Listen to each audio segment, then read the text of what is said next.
Hello, everyone. My name is Bassam Habal. They also call me Mighty Slim, and I'm here with a legendary bassist. Oh boy. That's right, you're a legend, and and everybody knows it. With a legendary bassist, Max Bennett, who's kindly invited me to come down and chat with him for a while, and I'm greatly honored to be in the presence of greatness. Absolutely. So tell me I'll about take your word for it. Tell me about your early. Did you start off on bass? How did you get interested in music? I was when I was a little kid, I was possessed with music, and I used to listen to Nat Cole and Duke Ellington's band. That was my favorite. And so when I got in high school, somehow I acquired a guitar. I don't remember how, but I started playing guitar, and badly, not very good. I didn't really get it, you know. So I got in the high school band. We had a high school dance band. I played guitar and in that. So on VJ, what kind of I think it was a Gibson. what kind of tunes were you doing? Oh, we used to buy these. It was like a big band. We used to buy these songs that you can and it comes all ready to play, and they were pop tunes, but pop tunes of that era. You know, so like from big bands like Woody Herman's band and bands like that. Sure. So we played those. They would pick the ones that was easy to play, you know, because it was high school kids that was doing it. So we were playing. There was a big celebration in the middle of the town, and there's a square. It's one of those little towns, Oskaloosa, Iowa, where they have a square. So we're on the north side, and they'd put down the sawdust, and they were dancing. So I'm playing along, didn't know what I was doing, just banging away on the guitar.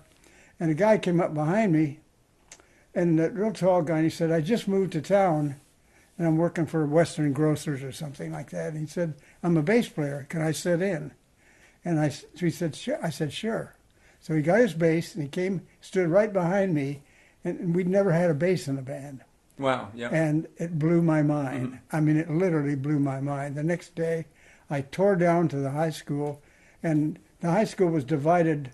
There were two rooms that were together, but you went from one up the steps and down the steps. One side was the marching band and the band, you know, the concert band. The other end was strings. So they had a bass. They had two basses there. So I picked one up, and I was home. That was it. Never looked back. So I played that the rest of the time I was in high school. Then I went to the University of Iowa and played bass, poorly probably, but except I had good ears. So that got me through. I took 2 years of college, and then Were you in a music program at the University of Iowa? no, not really. Okay. Well, I was. I was taking some lessons. I took about 4 months of lessons, you know, with bow and stuff like that on string bass. Okay. And then I kind of played a little bit in the symphony they had, but I wasn't that good. It was just getting started, you know. And so then after the first year, I went. I did that, and then the second year, I got more into the band because I was not doing well in the other subjects that I had because I didn't care about it first of all. Yeah. So anyway, got the second year I did well because I did a lot of music, and then I worked on a pleasure cruiser on the summertime, going across Lake Michigan, and then I got a call from some guys from Des Moines, Iowa, I'd played with, and they were down in Mississippi, Meridian, Mississippi. And they needed a bass player. So I called my folks and said, "I don't want to go back. Save your money. I don't want to go back to school. I'm going to Mississippi." They said, "Okay, you got it." So that's where I went. That got me started. Then after that band broke up, I went to Chicago, and I used to. I was living with some guys, and then they all went home, and I was still there. I had a little Chevy convertible, and I was sleeping in it, you know. But I used to go to Clark Street because it was nothing but strip joints. And I would go. They never hired a bass player. They hired most of the guys they hired were black people, black musicians from the South, Chicago. and they were good players, so I used to go sit in with them. They would love to have a bass played, so I did that for several months. Were you playing at strip joints or just? Yeah, Okay, yeah. Yes, play at strip joints, because that's where the good bands were. Sure. And so then I got a call from a guy I knew named Herbie Fields. He was a saxophone player. Used to jump up and down, when he played, to the delight of the people and the embarrassment of the band. So then I just like little steps, and then I left him in New York.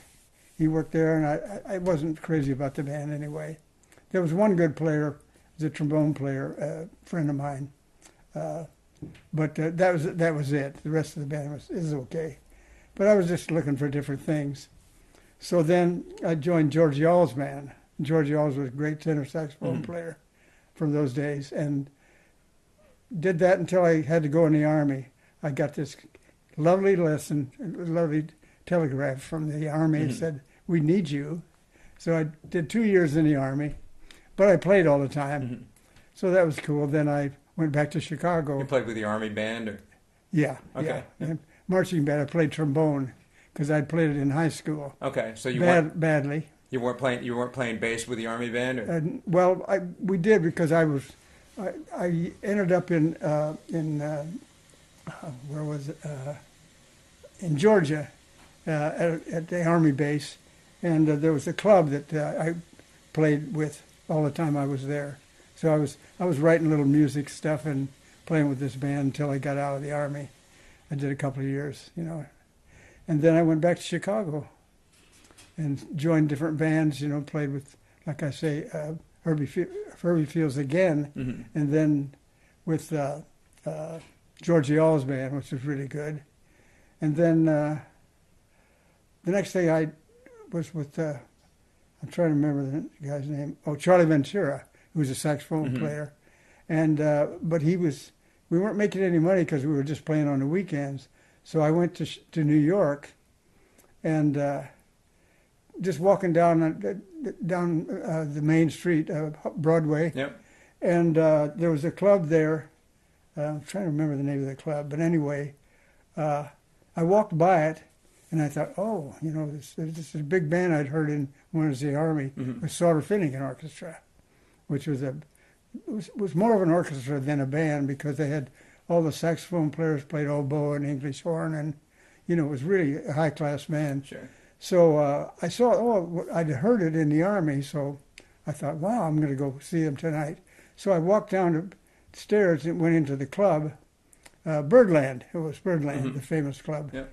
And just as I walked down the stairs, I heard the bartender say, "Yeah, the bass player's leaving the band," and da-da-da-da-da. And I thought, well, I said, well, I'm a bass player and I'm looking for a job. Sure. With Charlie Ventura. And I said, but I want to move on. So he says, well, Eddie Sauter comes in at 8 o'clock, so if you'll be here. So I was there, and Eddie said, well, come on in and play the last set. So I said, okay. So I sat by the bass player, and the music was complicated, way more than it ever had been what I played, and I was getting more nervous. But anyway, I sat in with the band the last set, and I got the job. Nice. So we played around the East Coast, and finally ended up in L.A. And during the trip, we stopped in Chicago, and there was another band, Stan Kenton Band, and the drummer, we had a jam session, and he liked my playing, so he said, well, when you get to L.A., come down to Hermosa Beach, where the lighthouse is, and sit in with us. And who was the drummer? Do you remember? Stan Levy. Okay, yep. Yeah. So that's what I did, and so I spent time down there, and then eventually moved back to L.A., because I'd lived there a short time, and then I went to the beach and then back. And then I started to get into the studios, if I could just do one record date a month, that would really help financially. Well, that turned into 25 a week, so I worked in the studios. I worked on about 450 movies, hundreds and hundreds of record dates, commercials, and I was what they call a studio musician. Sure. And I learned to read really well, which you had to. So I forced myself to do that. And that was pretty much it until I moved down here. You know, I played there many years with different groups and stuff like during that time, but it was all recording in the studios. But then while I was there, I got a call from Tom Scott, who's a great saxophone player. I'd played with him in the studios, but I'd never played with his band.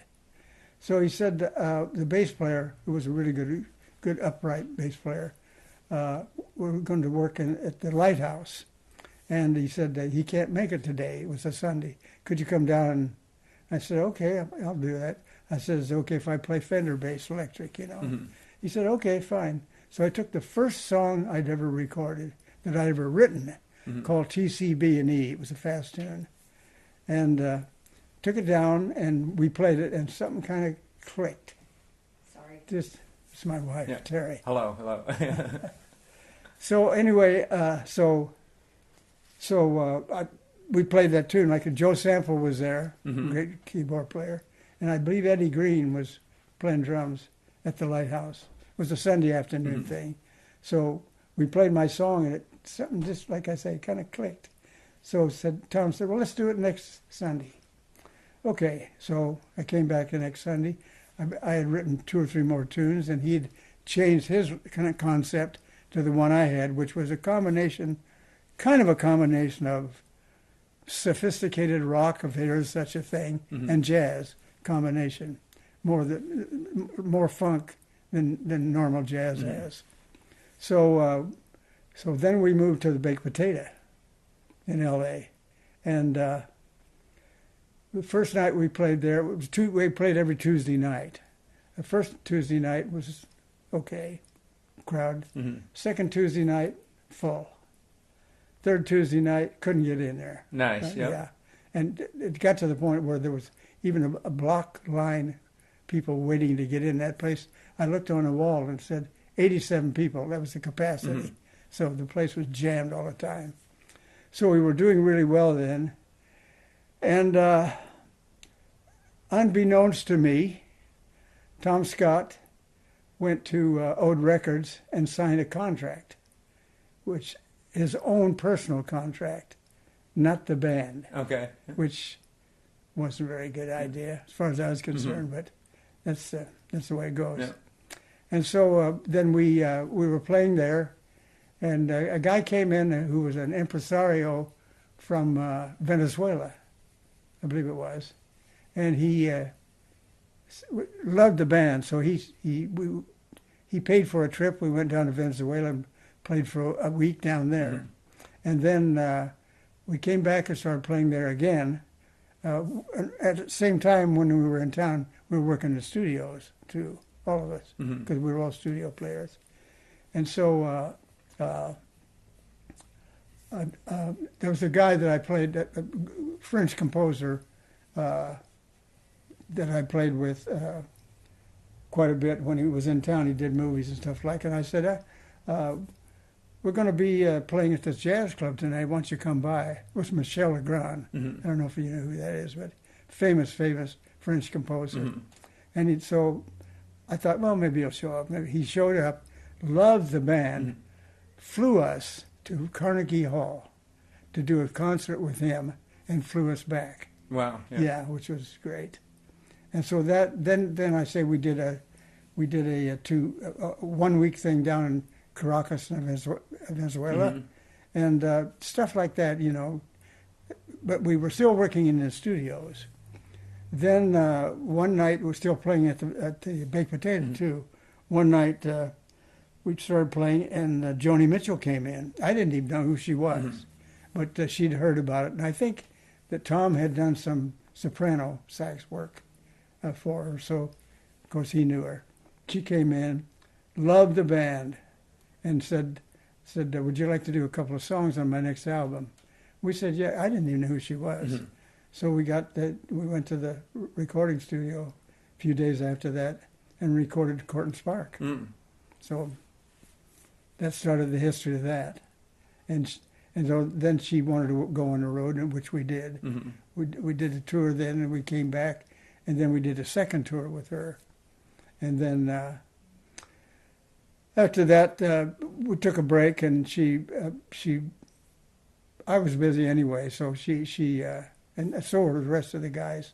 So she changed bands completely and got into the, Jocko was playing with the other band. Sure, yep. You know, and the band was great, but she wasn't selling records, unfortunately. Everybody kind of liked what she'd done in the past. You know? But she's a great woman. Loved working with her. I've worked with lots of singers, vocalists, well, mostly female, but some male, and nobody like her. And she had a good time too, playing guitar. So, and we were good friends. She never pulled any. Do you know who I am and any of that? Right. Never did. That's not her trip at all. So it was great. It was a great experience. I was going to say, speaking of great singers that you worked with, tell me about working with Ella Fitzgerald. Great. I was with Peggy Lee. We were working. I'd been with her for a couple of years, and we were in someplace in the desert, Palm Springs, and she came to me. We'd just finished the job there, and I felt like something was wrong, but it wasn't the music. Something just wasn't quite right. So she called me aside, because I knew her pretty well by then. She said, I'm going to take a year off and get a divorce. And I found out that this guy that she married, Dewey Martin, was insanely jealous. And he was... Dewey Martin, the drummer? No. He was she met him in the Navy, and he said, I'm going to marry you one day. Okay, yeah. And he did. But he was insanely jealous, and he was treating her really bad. So she told me that she was going to take a break. She said, but by the way, she said... keep in touch, you know, and she said, I'm looking for a torch song of some kind, and if you hear of anything, let me know. So I said, okay. So about maybe a week, 2 weeks later than that, just before I went with Ella, I was playing with these guys at a bar on Western Avenue in L.A., and this young kid came in and said, can I sit in with you? And it was just loose, you know, so sure, you can sit in. So I said, well, what do you want to sing? And he said, I want to sing a tune called Fever. And I said, I've never heard of it. He says, it's just 2 chords. So we played that, and I thought, perfect for Peggy. So I called her up and told her about Fever. And then immediately after that, I had, like about a week later, I joined Ella Fitzgerald to go on the road. So she recorded Fever, and the rest is history there. But I was out of town, so she was Joe Mondragon, a bass player friend of mine, that did the original. Now the guy that brought the song in, that wasn't Little Willie John. It was Little Willie John's song. But no, this was a young, and he was white. Okay. I would take a guess that maybe he wasn't over 18 years old. Okay, sure. You know, two guys wrote that song actually, and so that's how that all happened. Now who was in the band with that you played with Ella Fitzgerald? It was a trio. Okay. Lou Levy was playing keyboards, and Gus Johnson was playing drums. And so we were doing the tour. We did a United States tour, and then about that time we heard that Norman Granz wanted to take Ella overseas. And so we went overseas, and Oscar Peterson played. He opened for us with his trio, and then Ella, and every place we went, the place was packed. Sure. They wouldn't let her off the stage. Yep. And we also did that album in Rome. It was her 40th birthday. It's called Ella in Rome. So we did that over there. Then we got back to Paris, and Ella and Oscar went home, and the Horns joined us. And that's where that came from. Okay, yep. Yeah, so that was Dizzy Gillespie, who I became good friends with. He was crazy. He was a real character, but funny, good crazy, that kind. And then, so I used to hang out with him a bit, you know. And that there's a bunch of people you might want to, if you look at that, you know, you can tell the people that I worked with there. I saw Big Joe Turner in there. Yeah, Big Joe Turner and Stan Getz. And Ray Brown was the other bass player that he kept. So we finished that tour, and then I came back to the States, and eventually ended out, like I say, on the West Coast. Mm-hmm. Well, I'd been in the West Coast already, Sure. so I went back to the West Coast. And then just played around, and I thought, like I said, if I could just get in studios and do, like one record date a month or maybe two. Well, first it was one, and it was two, and then it was four. And then I got really, really busy, and I was doing 25 dates a week. And each date is like 3 hours. Mm-hmm. So, did you have an agent at the time, or your phone just rang and there you went? What you had was an answering service. Okay. You signed up with an answering service, and if somebody wanted you, they just called the answering service, and they'd leave a message like, "Can you do a record date at Warner Brothers at 2 o'clock or something like that?" And so that's the way that whole system worked, and worked very, very well. What do you remember about doing the Birds, the Bees, and the Monkeys? Not much. Okay. Just another session Just day. walk in, do it. And we did that. We did the Partridge Family and all that stuff. Sure. Yeah, it was. But the Partridge Family, that band was good. Mm-hmm. There was like really good players, and that. Well, there wasn't. All the guys that played in the studios, man, they were the best of the. Only on the East Coast and the West Coast, completely East Coast and right the West Coast, musicianship was just great. Mm-hmm. Absolutely. You had to sight read. You walked in, the music is set in front of you, you sit down, here we go. Sure. You play it. Right. Just like you're reading a book. There's no, once in a while you hear a mistake, and usually it was a copyist, not the band. Yeah, so great musicianship. Now when you were reading, how often was your bass line assigned to versus here's a couple of here's the chord chart, run with it? Generally speaking, you had music to read.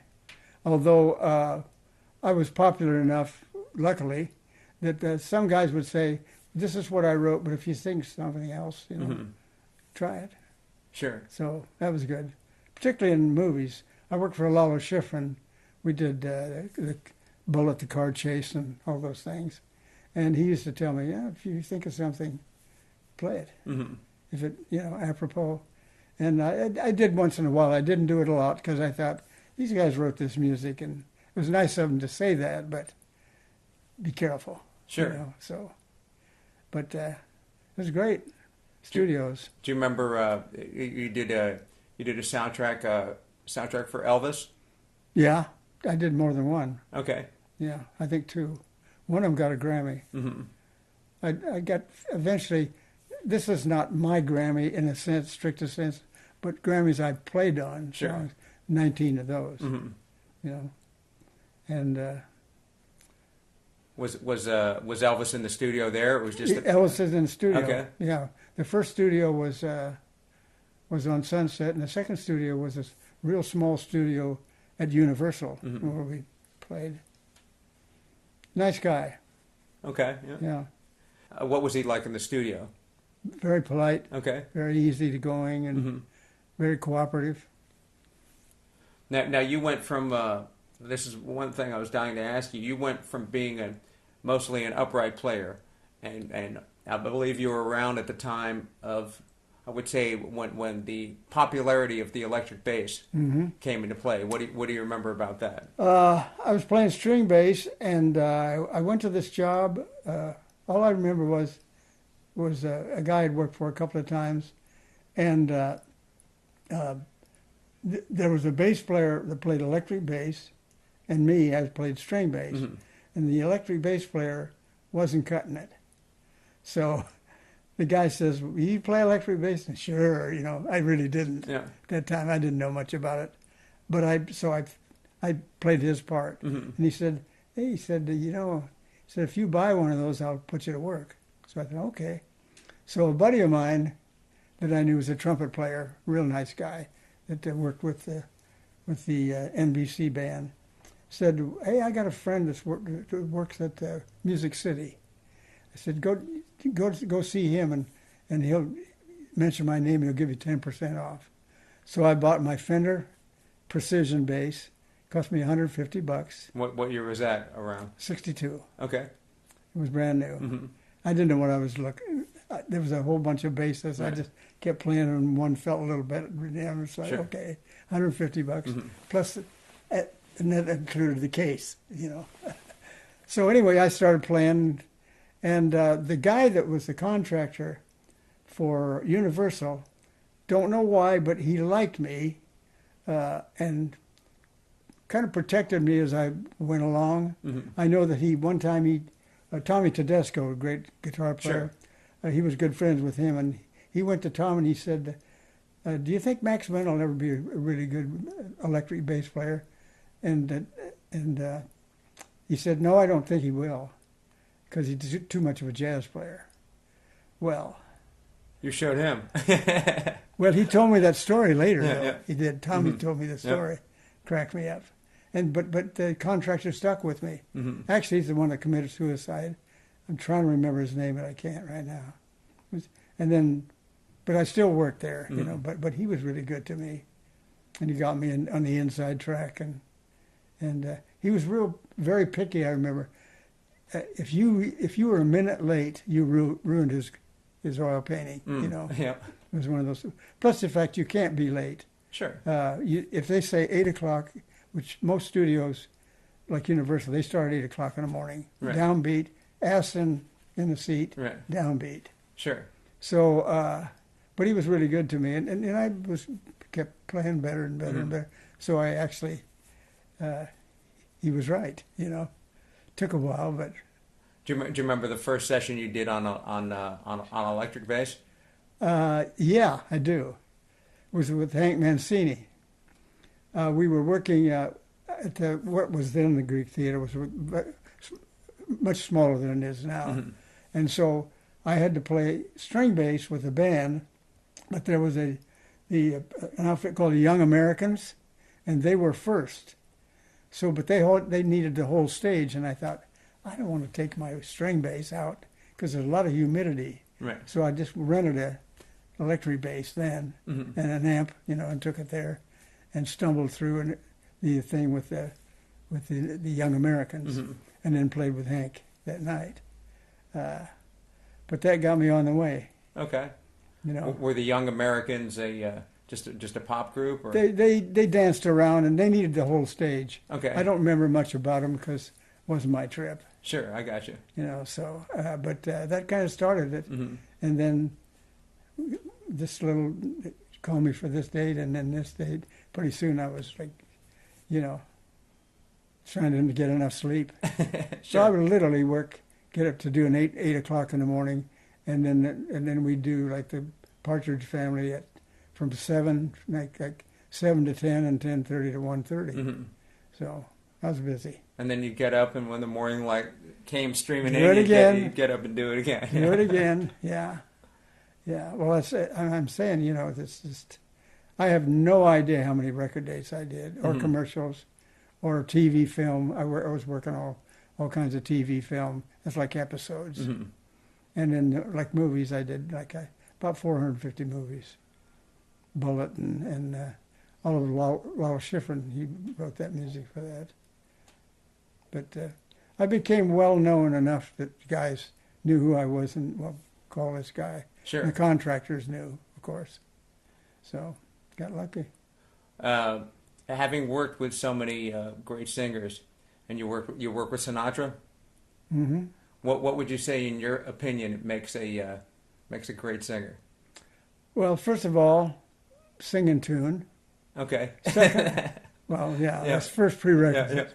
Second, have something unique about your voice.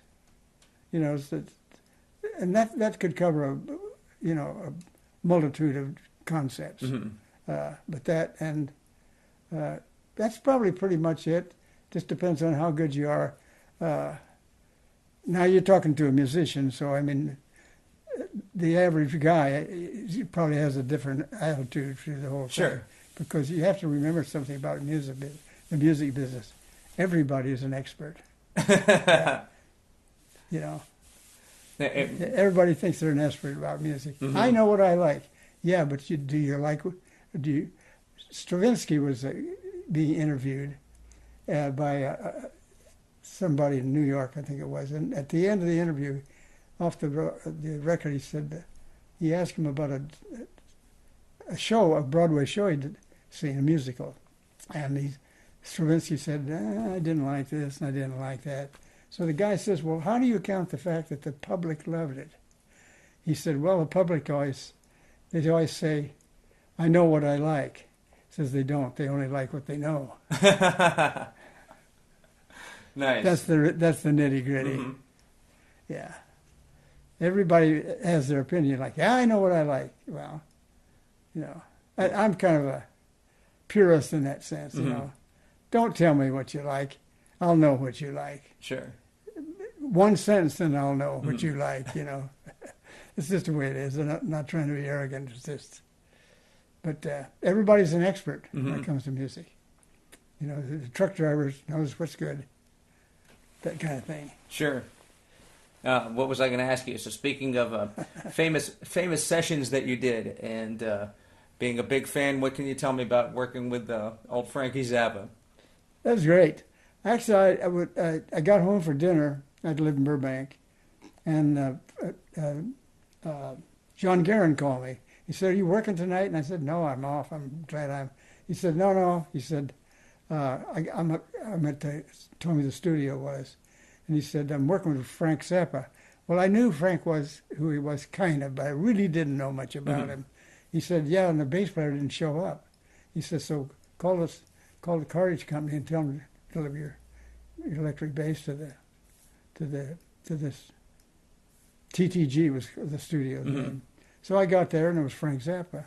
So actually what that album was a jam, pretty much.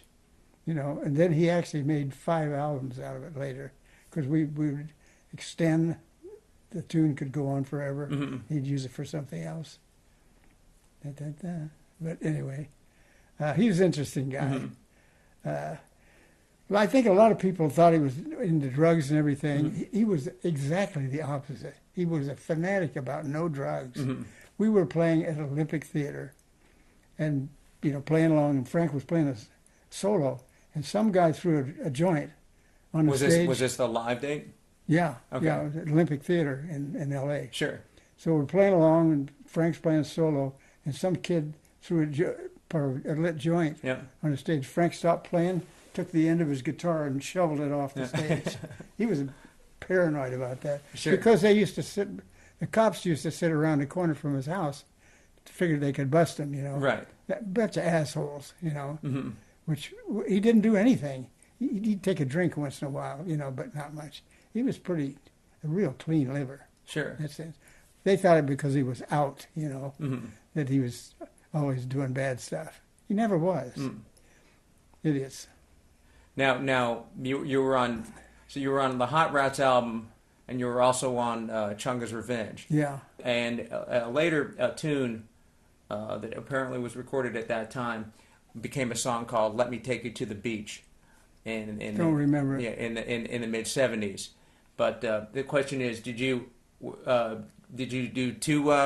Was there just one date, or that you did a long date with a bunch of jams? 2 nights. 2 nights. We had 2 double. dates. What would you call a double session? Okay. A session is 3 hours, basically. So that's 6 hours and 6 hours, and then he made all kind of stuff. He just used that and made all kinds of different things. We would play, for instance, we would play one song for maybe 6-7 minutes, you know, and then he would use the tail end of it, switch to here and do the electronic work and make something else out of it. So you weren't. So there's a tune on. So the bottom line is we didn't get paid for all of it, but that's okay. It's cool. There's a tune called 20 Small Cigars. Yeah, I remember that. Do you remember playing it as a tune, or no? Or just as a jam? It was it was a jam. We got there at probably 7 o'clock at night and jammed till whatever. You know, double session, that would be 6 hours at least. Right. And we did that 2 nights in a row, and that's all I know about it. But later on, I guess about 5-6 weeks later, I get a call from him, and he said, I'd like to have you join my band. And I said, man, I'm so busy in the studio, I don't have time to go to the bathroom hardly.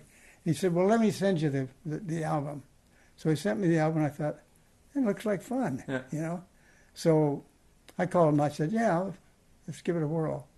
So I worked several dates with him, you know, clubs and concerts and stuff like that. But then he wanted to rehearse some more. And the only time I could rehearse was from after 1 o'clock in the morning till about 3 in the morning, because I had to get some sleep. Right. Sure. And I wasn't getting any. Right. And it was showing. I mean, it was telling on me. So I called him and I said, man, I love the band, but I just can't do it anymore. I'm just too busy. So that was the end of it. Now the Hot Rats band, there's a famous. You mentioned the Olympic Theater. Sugarcane Harris. Yeah, with laid it on his Sugarcane, back and played. And that was with at the time that was with Ainsley Dunbar. Yes. On drums. I think so. Do you remember why? Wait a minute. Not at first. It wasn't. It was John Guerin. John Guerin did some dates. Yeah, he did. Okay. Yeah. Ainsley Dunbar did it. Paul Humphrey was on Hot Rats. He did some work. I think he was on. You remember the tune, the Gumbo Variations? Yeah, kind of. Yeah. It's just you open. It's a bass. You know. I just playing bass. Yep. He could have walked in and walked out. I wouldn't have known it. You know. Okay. Yeah. So obviously he gave you the freedom to do. Oh yeah, there was no music. Okay. I don't think there was. I don't remember that there was. So we would he would play, you know, and then you can pick up on, you know, if you know what you're doing, Sure. you can pick up on where you're supposed to go. If there are still 8-bar phrases and stuff like that. He wasn't doing any strange different times like, you know, 9/8 or any of that. Sure. You know. Try dancing to that. What, in your opinion, and you've obviously worked with many of them, what, in your opinion, makes a great drummer?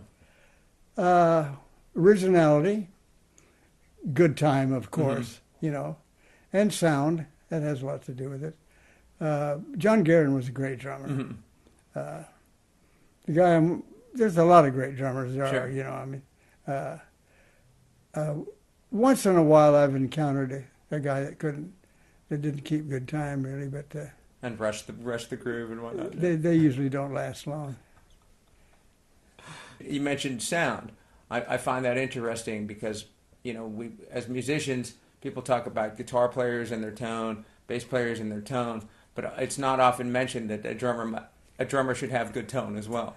Well, there's something to it. I remember going into Dante's. Remember Dante's? No. That was a jazz club on Lancashire. Okay. Really well known. As a matter of fact, it survived all those clubs around there till the bitter end when they sold the building or something like that. But there was one drummer, I don't remember his name. He was a good player, but just the way he approached hitting the drum made it. There's a big difference between being loud and noisy. Absolutely. He was loud. He was noisy. Okay. Yep. You know. Sure. And it's hard to explain. It's like you got to be there. No, know? I know exactly what you mean. I feel guitar players. Yeah. There's a guy.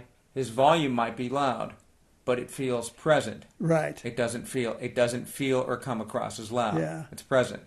Do you have any favorite guitar players? I love Frank Zappa as a guitar player. Yeah. I loved He's okay. you know Dwayne Allman from the Allman Brothers. Yeah. And, But yeah, I'm picky about drummers, and good. Well, I'm picky about. I like to play with really good players, you Sure. know. And I'm probably at this stage of the game, I'm not that patient with guys who can't play. Good for you. Yeah. Yeah. I mean, I never say anything, you know. Sure. But Mike Miller, that's who I was going to. You ever hear of Mike Miller? Sure. I remember seeing Mike Miller play with a version of the Grandmothers, which was members of the Mothers of Now Invention. there's a great player, Sure. and he's even better today. Yeah, he's in my band. There's nobody better than him. I don't care who it is in this country. There is nobody better than him. It doesn't matter what the genre is. He can play a ballad and play the most beautiful stuff. And and then play the raunchiest stuff you ever heard. I mean, he's just a great player, and he reads. Yeah, that's what I was trying to think. And he works with me when he can. What do you remember about working with the Crusaders? Good band, good guys. How did you get hooked up with them? And then you did the live date. Joe Sample recommended me. Well, Okay. Joe Sample was the first guy in LA Express, but he didn't go on the road with us because he was with the Crusaders.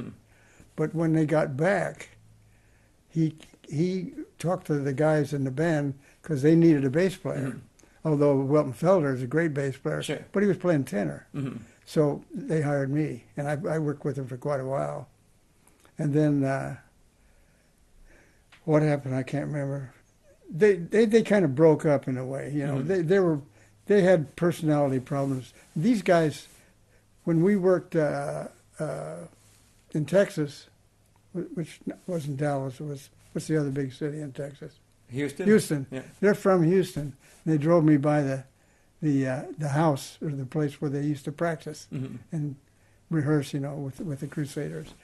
Great bunch of guys, and I loved the band. It was a good band. I thought compared to L Express, of course they were different. You know, every band's different. Sure. But I thought they were a little more regimented with their music than L Express, because with L Express, everything goes. Anything goes. Sure. You know, after we played the head, it's up to everybody whatever they want to play. Right.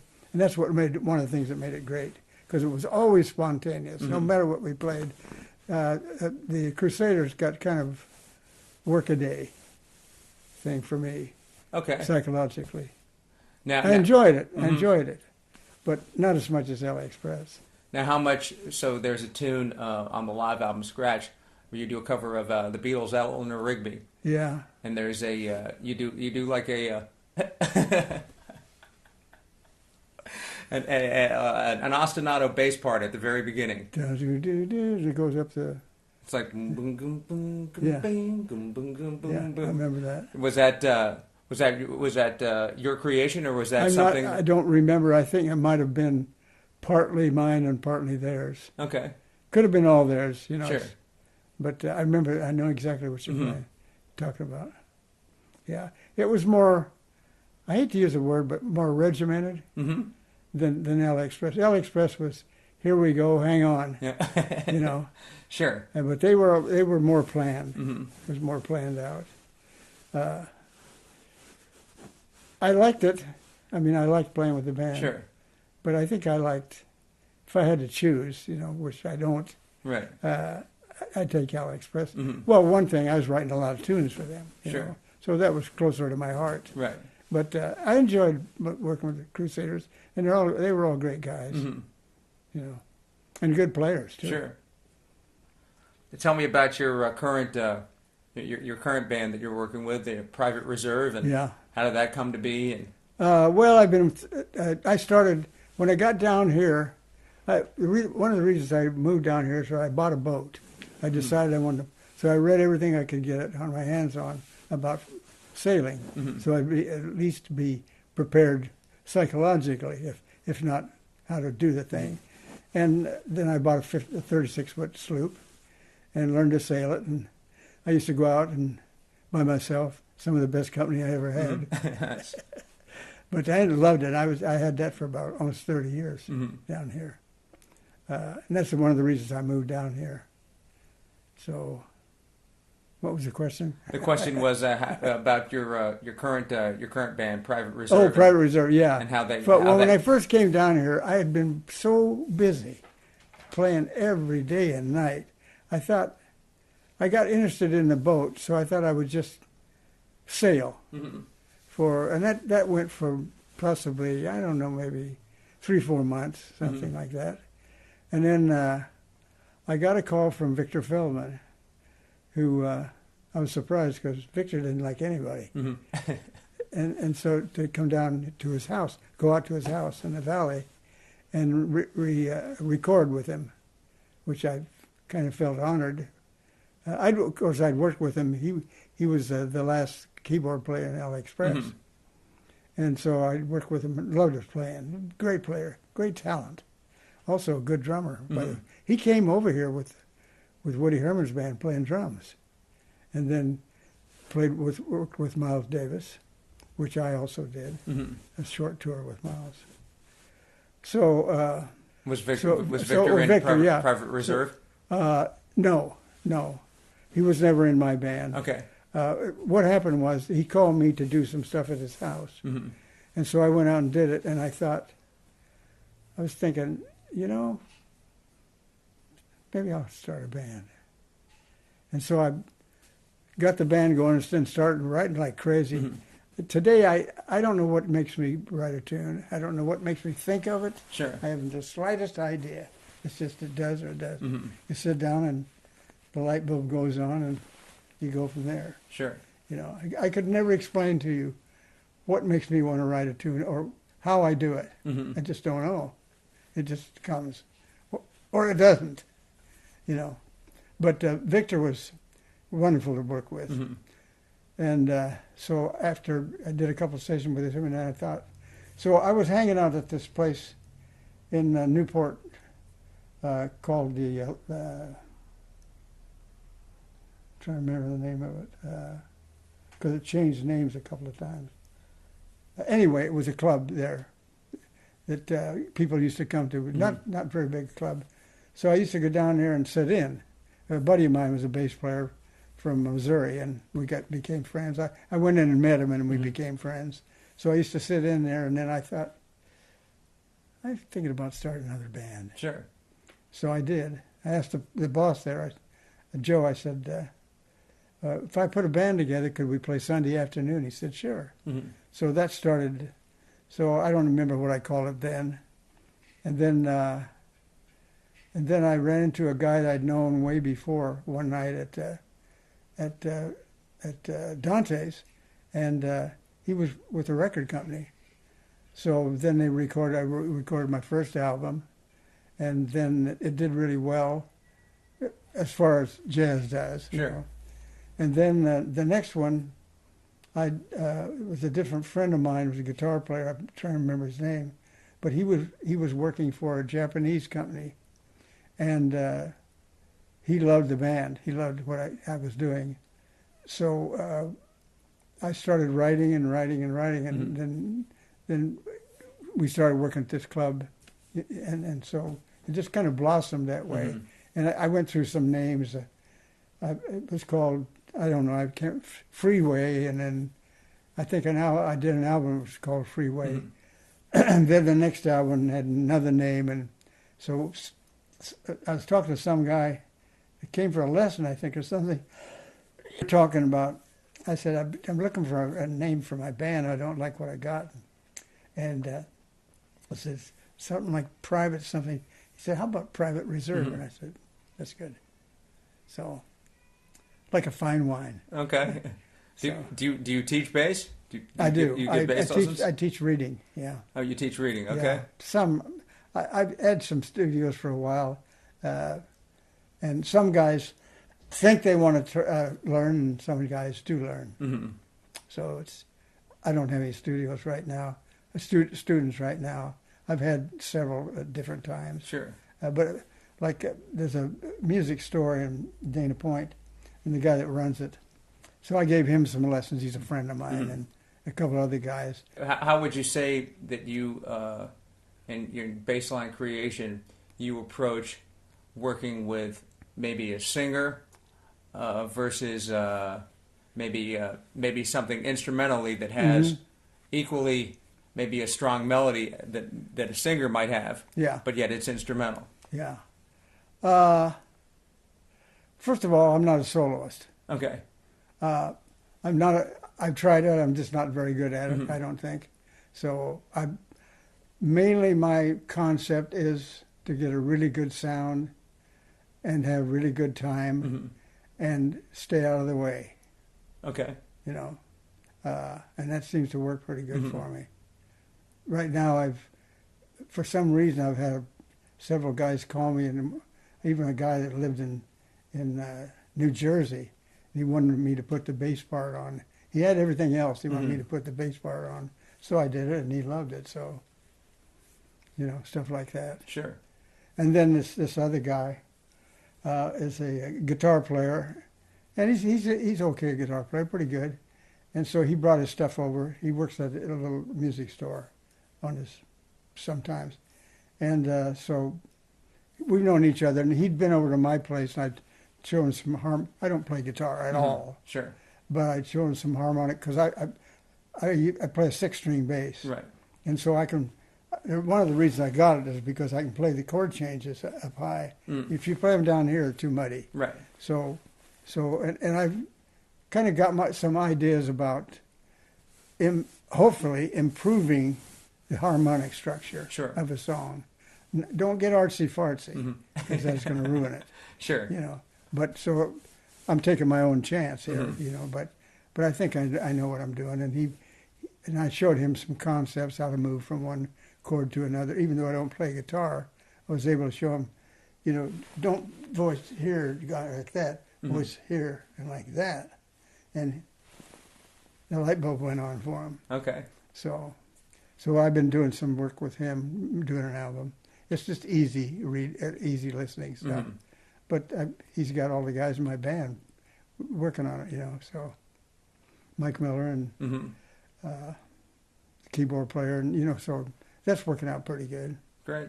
Are there any things musically that you're still working on, as far as far as bass goes? All the time. I practice every day. Sure. And what I practice is my own songs, because they're complicated enough to be interesting. I don't know if you've ever heard any. I'll give you a CD before. Excellent. Yep.